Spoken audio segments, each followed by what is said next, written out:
Hello दोस्तों, स्वागत है आप सभी का हमारे यूट्यूब चैनल एबी क्रिएशन में। दोस्तों, शुरुआत करेंगे आज के नए सेशन की। और इस सेशन की शुरुआत करने से पहले दोस्तों आपसे कहना चाहूँगा कि वीडियो को अंत तक ज़रूर देखिए, क्योंकि इसमें बहुत ही महत्वपूर्ण क्वेश्चन दिए गए हैं जो कि आपके आगामी आने वाली परीक्षाओं के लिए बहुत ही महत्वपूर्ण है। तो चलिए दोस्तों, शुरुआत करते हैं आज की वीडियो की। पहला क्वेश्चन हमारे पास दिया गया है, मित्रों को काट कर केक खिलाओ वाक्य में अशुद्धि है। ऑप्शन ए वचन संबंधी, बी लिंग संबंधी, सी पदक्रम संबंधी, डी संज्ञा संबंधी। तो ऑप्शन सी पदक्रम संबंधी दोस्तों वाक्य में अशुद्धि है। ये वाक्य हमारा इस प्रकार से होना था, मित्रों को केक काट कर खिलाओ, ना कि मित्रों को काट कर केक खिलाओ। तो ऑप्शन नंबर सी पदक्रम संबंधी अशुद्धि दोस्तों इस वाक्य में है। तो बढ़ते अगले क्वेश्चन की ओर। दूसरा क्वेश्चन हमारे पास है, निम्न में से कौन सा वाक्य शुद्ध है। ऑप्शन ए मुझे भारी प्यास लगी है, बी उसने गालियाँ निकाली, सी मुझे ईश्वर पर विश्वास है, डी हमें सावधानी लेनी होगी। तो दोस्तों ऑप्शन डी हमारा गलत है, ऑप्शन ए भी हमारा गलत है। उसने गालियाँ निकाली दोस्तों, ऐसे भी हम इस वाक्य को नहीं बोलते। तो ऑप्शन नंबर सी, जी हाँ दोस्तों, मुझे ईश्वर पर विश्वास है, यह वाक्य हमारा शुद्ध वाक्य हो जाएगा। बढ़ते अगले क्वेश्चन की ओर। तीसरा क्वेश्चन हमारे पास है, निम्नलिखित में कौन सा वाक्य शुद्ध नहीं है। ऑप्शन ए कृपया मेरी प्रार्थना स्वीकार करें, बी पक्षी आकाश में उड़ते हैं, सी कुली ने सामान उठाया, डी हत्यारे को मृत्युदंड की सजा हुई। तो दोस्तों लगभग चारों ही वाक्य काफ़ी क्लोज लग रहे हैं, और इसका राइट आंसर दोस्तों ऑप्शन नंबर डी, जी हाँ दोस्तों, हत्यारे को मृत्यु दंड की सजा हुई, ये हमारा शुद्ध वाक्य नहीं है। जी हाँ दोस्तों, बाकी इसके अलावा दोस्तों कृपया मेरी प्रार्थना स्वीकार करें शुद्ध वाक्य है, पक्षी आप आकाश में उड़ते हैं, ये भी हम इसी प्रकार से इसको बोलते हैं। और सी दोस्तों कुली ने सामान उठाया, इसी प्रकार से इस वाक्य का प्रयोग किया जाता है। ऑप्शन डी जो हमारे पास है, हत्यारे को मृत्यु दंड की सजा हुई, ये शुद्ध नहीं है। तो बढ़ते अगले क्वेश्चन की ओर।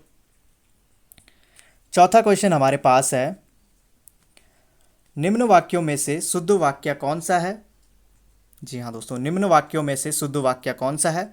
ऑप्शन ए भैंस का ताकतवर दूध होता है, बी भैंस का दूध ताकतवर होता है, सी भैंस का होता है ताकतवर दूध, डी ताकतवर और भैंस का दूध होता है। तो इस क्वेश्चन का राइट आंसर दोस्तों हमें बताना है कौन सा वाक्य शुद्ध है। और दोस्तों भैंस का दूध ताकतवर होता है, ऑप्शन नंबर बी हमारा शुद्ध वाक्य है। तो ये हमारा इस क्वेश्चन का राइट आंसर होगा। बढ़ते अगले क्वेश्चन की ओर। पांचवा क्वेश्चन हमारे पास है, रहमन पानी राखिए बिन पानी सब सून, पानी गए न उभरे मोती मानुष चून, के रेखांकित में कौन सा अलंकार है। जी हाँ दोस्तों, ऑप्शन ए अनुप्रास अलंकार, बी यमक अलंकार, सी रूपक अलंकार, डी श्लेष अलंकार। तो दोस्तों मोती मानुष चून पानी, इन सब का दोस्तों अक्षर वर्णों का जो अर्थ निकलता है शब्दों का अलग अलग निकलता है। तो ऑप्शन नंबर डी, जी हाँ दोस्तों, श्लेष अलंकार हमारा इस क्वेश्चन का राइट आंसर होगा। बढ़ते अगले क्वेश्चन की ओर। क्वेश्चन नंबर 6 हमारे पास है, पीपर पात सरिस मन डोला में कौन सा अलंकार है। जी हाँ दोस्तों, पीपर पात सरिस मन डोला में कौन सा अलंकार है। ऑप्शन ए रूपक, बी उपमा, सी अनुप्रास, सी माफ कीजिएगा डी यमक। तो इस क्वेश्चन का जो राइट आंसर होगा दोस्तों ऑप्शन नंबर बी, इसमें हमारा दोस्तों उपमा अलंकार होगा। तो बढ़ते अगले क्वेश्चन की ओर।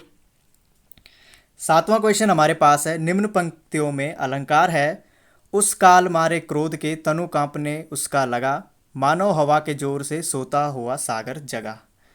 तो ऑप्शन ए उपमा, बी यमक, सी उत्प्रेक्षा, डी अनियोक्ति।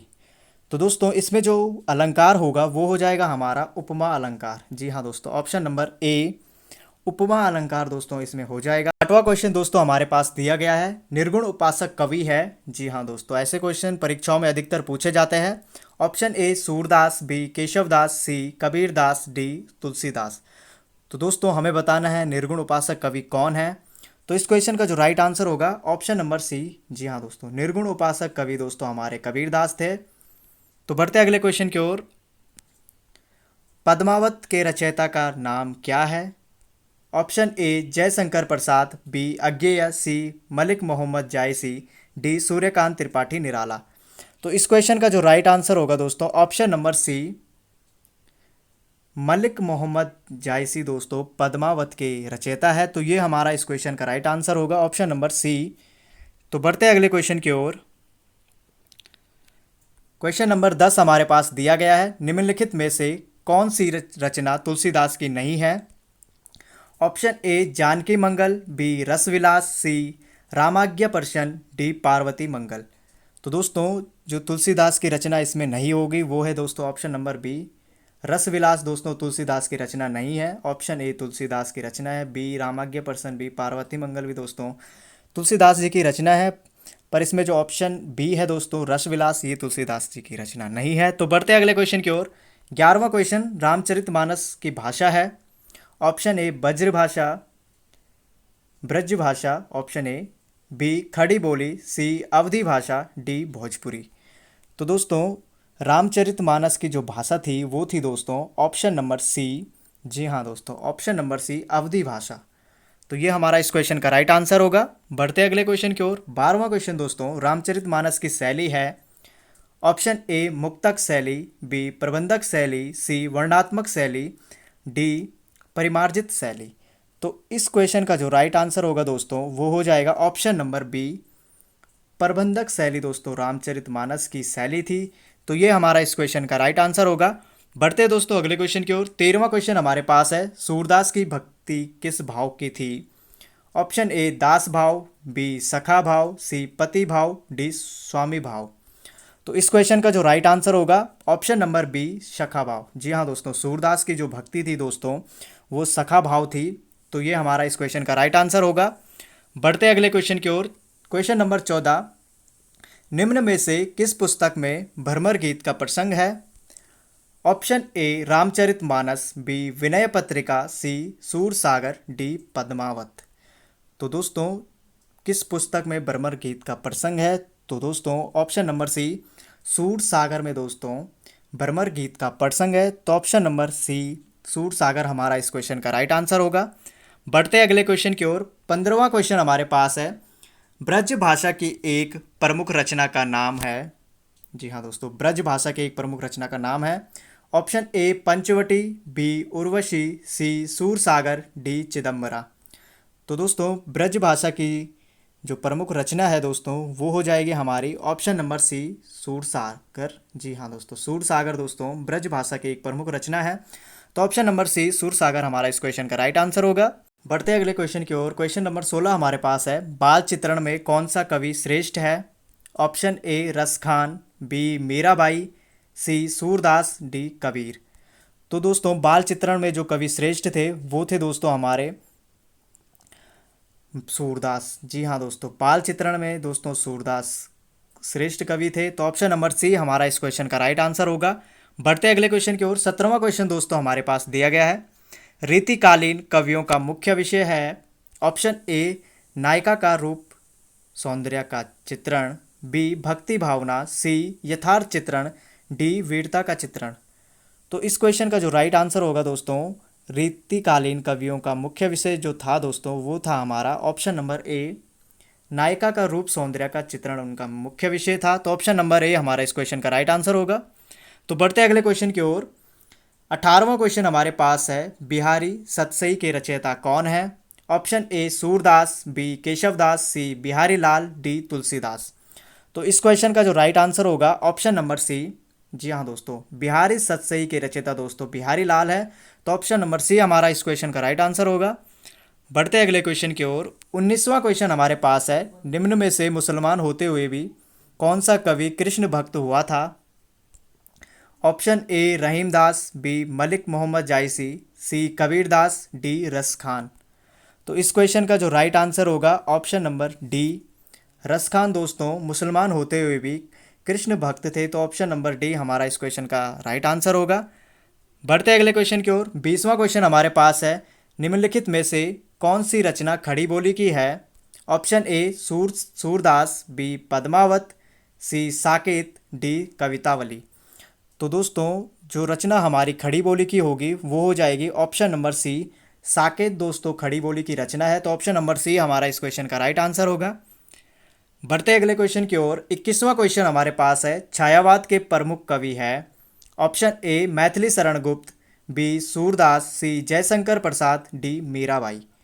तो इस क्वेश्चन का जो राइट आंसर होगा ऑप्शन नंबर सी, जयशंकर प्रसाद दोस्तों छायावाद के प्रमुख कवि थे, तो ये हमारा इस क्वेश्चन का राइट आंसर होगा।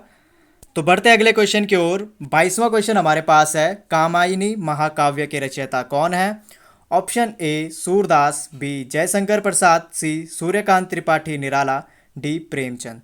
तो दोस्तों कामायनी महाकाव्य के रचयिता जो थे वो थे हमारे Jaishankar Prasad, option number B. तो ऑप्शन नंबर बी दोस्तों हमारा इस क्वेश्चन का राइट आंसर होगा। इसवा क्वेश्चन दोस्तों हमारे पास दिया गया है, राम की शक्ति पूजा के रचनाकार कौन है? जी हाँ दोस्तों, राम की शक्ति पूजा के रचनाकार कौन है? Option A Ramdhari Singh Dinkar, B Sumitra Nandan Pant, C Suryakant Tripathi Nirala, D Maithili Sharan Gupt. तो दोस्तों राम की शक्ति पूजा के रचनाकार जो थे वो थे दोस्तों सूर्यकांत त्रिपाठी निराला जी हमारे राम की शक्ति पूजा के रचनाकार थे। तो ऑप्शन नंबर सी हमारा इस क्वेश्चन का राइट आंसर होगा। तो बढ़ते हैं अगले क्वेश्चन की ओर। 24वां क्वेश्चन हमारे पास है, बादल राग कविता के रचयिता कौन है? Option A Sumitra Nandan Pant, B Mahadevi Varma, C Ramdhari Singh Dinkar, D Suryakant Tripathi Nirala. तो बादल राग कविता के जो रचयिता थे दोस्तों सूर्यकांत त्रिपाठी निराला जी दोस्तों हमारे बादल राग कविता के रचयिता थे। तो बढ़ते अगले क्वेश्चन की ओर। 25वां क्वेश्चन हमारे पास है, प्रकृति के चतुर चित्रे कवि है? Option A Bhawani Prasad Mishra, B Sumitra Nandan Pant, C Jaishankar Prasad, D Suryakant Tripathi Nirala. तो प्रकृति के चतुर चित्रे कवि जो थे दोस्तों सुमित्रा नंदन पंत। जी हाँ दोस्तों, option number B Sumitra Nandan Pant हमारा इस क्वेश्चन का राइट आंसर होगा। बढ़ते हैं अगले क्वेश्चन की ओर। 26वां क्वेश्चन हमारे पास है, जनता और श्रम के गीत गाने वाले कवि है? ऑप्शन ए सच्चिदानंद हीरानंद वात्सायन, जिनको दोस्तों हम अज्ञे के नाम से जानते हैं। ऑप्शन बी नागार्जुन, सी गिरिजा कुमार माथुर, डी रामधारी सिंह दिनकर। तो इस क्वेश्चन का जो राइट आंसर होगा दोस्तों जनता और श्रम के गीत गाने वाले कवि वो हो जाएंगे हमारे नागार्जुन दोस्तों। जनता और श्रम के गीत गाने वाले कवि थे। तो ऑप्शन नंबर बी नागार्जुन हमारा इस क्वेश्चन का राइट आंसर होगा।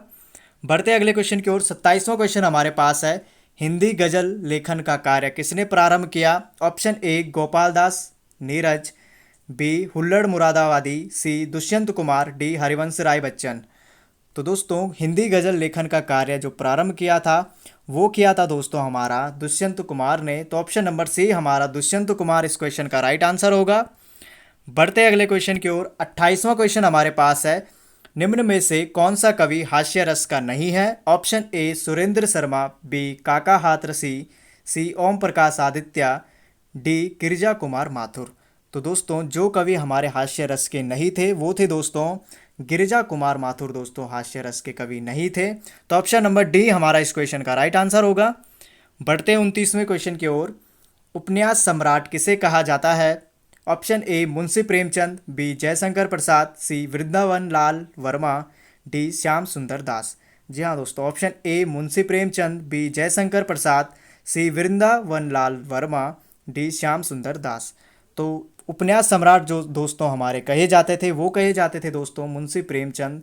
जी हाँ दोस्तों, मुंशी प्रेमचंद दोस्तों हमारा इस क्वेश्चन का राइट आंसर होगा। बढ़ते अगले क्वेश्चन की ओर। 30वां क्वेश्चन हमारे पास है जो कि हमारा आज का अंतिम क्वेश्चन है, ऐतिहासिक उपन्यास के लेखक है? Option A Munshi Premchand, B Vrindavan Lal Verma, C Jaishankar Prasad, D Hazari Prasad Dwivedi. तो दोस्तों ऐतिहासिक उपन्यास के लेखक जो थे हमारे वो थे दोस्तों वृंदावन लाल वर्मा जी।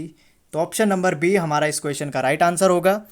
तो इसी प्रकार दोस्तों हिंदी का यह सेशन यहीं पे समाप्त होता है। उम्मीद करता हूँ आज के आपको सभी क्वेश्चनों के आंसर अच्छे से समझ में आ गए होंगे। अगर आपको किसी भी क्वेश्चन में कोई डाउट नज़र आता है तो आप कमेंट बॉक्स में कमेंट करके हमें ज़रूर बताइए। तो फिर मिलेंगे दोस्तों आपको एक और नई वीडियो में। तब तक के लिए दोस्तों थैंक यू।